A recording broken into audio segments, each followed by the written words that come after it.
অধীর রঞ্জন চৌধুরী আর সাংবাদিক সম্মেলনে বলেন যে পরিযায়ী শ্রমিকদের ওপর উড়িষ্যা, ইউপিতে এবং গুজরাটে, সুরাটে তাদের ওপর হামলা হচ্ছে, তারা সেখান থেকে চলে আসতে চাইছে। আজ সকালে অধীর রঞ্জন চৌধুরীর কাছে এই ব্যাপারে কয়েকজন পরিযায়ী শ্রমিক মেসেজ করে, সেই কথা তিনি আজ বললেন। তিনি বলেন, এই পরিযায়ী শ্রমিকদের কাছে আইডেন্টি কার্ড আছে, তবুও ওখানকার প্রশাসন এবং পুলিশ তাদের অ্যালাউ করছে না। এই বিষয়ে তিনি বলেন, আমাদের এই জেলায় গুজরাটের এমপিও আছেন। তিনি বলেন, আমি তাদেরকেও বলবো, গুজরাটে যেসব পরিযায়ী শ্রমিকদের উপর ওখানকার সরকার এবং পুলিশ অত্যাচার করছে সেই বিষয়ে তাদের পাশে থেকে তাদের সহযোগিতা করার জন্য। তিনি বলেন, আমি আজ সেখানে চিঠি লিখছি, কিন্তু আমি এখন এমপি নই, যার ফলে যে দাবি করব সেটুকু কতটা কার্যকরী হবে তা বলতে পারছি না। কারণ একজন এমপি থাকলে দাবি করা যতটা সহজ হয়, এমপি না থাকলে সেটা ততটা সহজ হয় না। পাশাপাশি তিনি বাংলার মুখ্যমন্ত্রীর কাছেও দাবি করবেন বলে জানান। তিনি বলেন, আমি বাংলার মুখ্যমন্ত্রীকে বলবো, আপনি প্রত্যেকটি রাজ্যে মুখ্যমন্ত্রীরে চিঠি করুন, গুজরাটের মুখ্যমন্ত্রীকে চিঠি করে আমাদের এখানে যেসব পরিযায়ী শ্রমিক গুজরাটে কর্মের জন্য গিয়েছেন তাদের যাতে কোনো রকম অসুবিধা না হয় সেদিকে নজর রাখার জন্য। পাশাপাশি অধীর রঞ্জন চৌধুরী এই মুর্শিদাবাদ জেলায় যারা নির্বাচিত জনপ্রতিনিধি আছেন সকলকে অনুরোধ করেন যে আপনারা নিজেরা চলে যান উড়িষ্যা এবং গুজরাটে, সেই সব মানুষের পাশে দাঁড়ান, আপনাদের যে অধিকার আছে সেই অধিকারটা কাজে লাগান এবং সেখানকার মানুষদের নিরাপত্তা দেওয়ার ব্যবস্থা করুন। আমি গতকাল শামশেরগঞ্জ গেছিলাম আমাদের পার্টির নেতৃত্বকে সঙ্গে করে। আবার এর আগে যখন গেছিলাম শামশেরগঞ্জের সব এলাকা ঘুরতে পারিনি, তাই যে এলাকাগুলোতে যাওয়া হয়নি সেইখানে গতকাল গেছিলাম। যাবার কথা আগেই ছিল, পুলিশের অনুমতি পেতে দেরি হলো। আমাদের সেখানে যাওয়ার উদ্দেশ্য ছিল সম্প্রীতির মিছিল করা। মুখ্যমন্ত্রীর নির্দেশে মুখ্যমন্ত্রী শামশেরগঞ্জে প্রবেশের আগে আর কোনো সম্প্রীতির মিছিল হবে বলে মনে হয় না, কিন্তু তৃণমূলের নেতারা তারা তাদের মতো করে সারা ধুলিয়ান বাজার থেকে টাকা তুলে, কোটি কোটি টাকা তুলে তারা দান ধ্যান শুরু করেছে। এই দান ধ্যান করছে তারা সরকারের নামে, কিন্তু গোটা ধুলিয়ান বাজারে এই দাঙ্গাকে সামনে রেখে, এই হিংসাকে সামনে রেখে গোটা ধুলিয়ান বাজার জুড়ে তৃণমূলের নেতাদের চাঁদা তোলা চলছে, তো চলছেই। কোটি কোটি টাকা চাঁদা তোলা হয়ে গেছে। কতটা লোক পাবে তা আমরা জানি না, কতটা তৃণমূলের নেতারা মারবে তা আমরা জানি না, কিন্তু টাকা তোলার কোনো অন্ত নেই।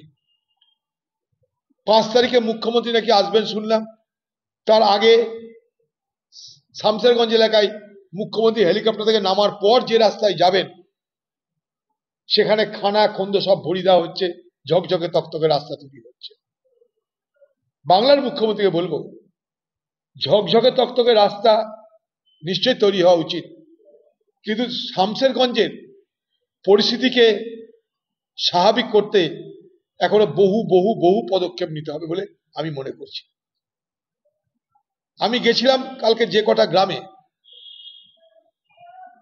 অন্তত 100-এর উপরে মানুষের বাড়িঘর ভাঙা দেখেছি, আগুন লাগানো দেখেছি।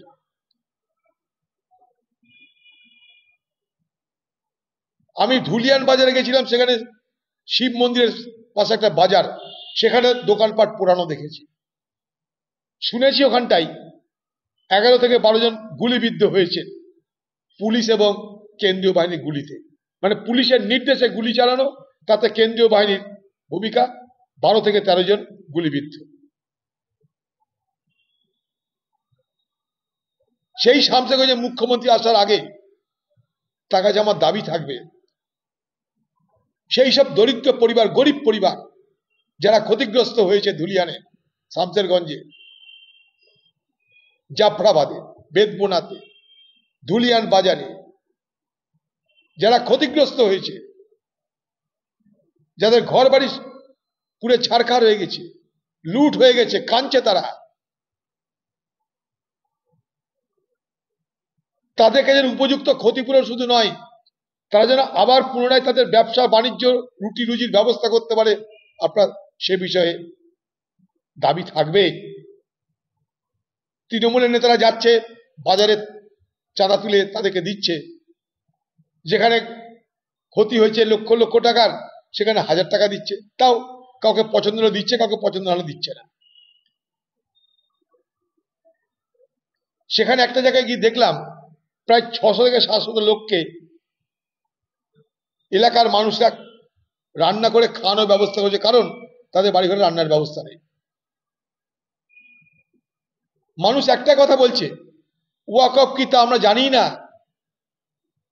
বুঝি না, কিন্তু ওয়াকফের নামে সংঘর্ষ করে ধুলিয়ার মতো জায়গায়, যেখানে আমরা সবাই শান্তিতে সম্প্রীতিতে বসবাস করে বড় হয়েছি।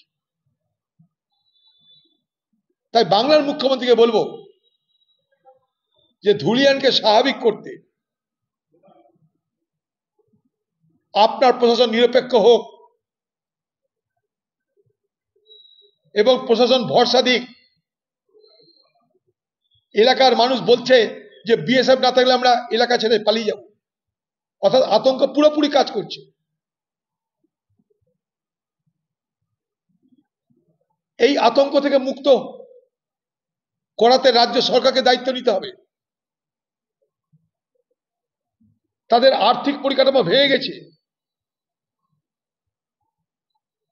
গুলিবিদ্ধ যারা হয়েছে তাদের চিকিৎসা, তাদের পরিবারের দুরবস্থা, তাদেরকে সহযোগিতার রাস্তা মুখ্যমন্ত্রীকে গ্রহণ করতে হবে।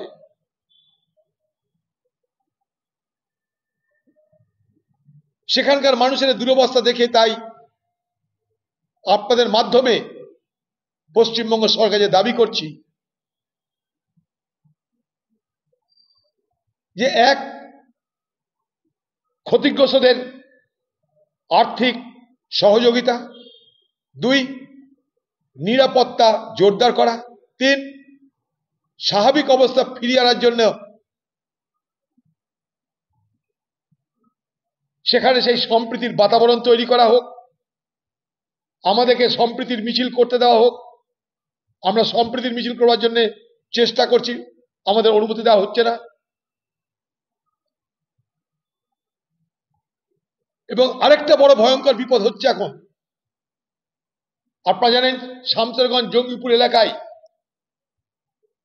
এবং পশ্চিমবঙ্গের বিভিন্ন এলাকায় হাজার হাজার মানুষ বাইরে তারা কাজ করতে যায় অন্যান্য রাজ্যে। কালকে আমি যখন ফিরে আসছি তখন সাজুর মোড়ে বসেছিলাম ঔরঙ্গাবাদে। সেখানকার মানুষজন বলছে যে দাদা আপনি যে আশঙ্কা করেছিলেন সেটা সঠিক হচ্ছে, কারণ পরিযায়ী শ্রমিকদেরকে অন্যান্য রাজ্যে অত্যাচার করা হচ্ছে, ভয় দেখানো হচ্ছে। এই মুর্শিদাবাদ জেলার তৃণমূলের এমপি তারা অভিযোগ করেছিল এই সংঘর্ষ হিংসার পর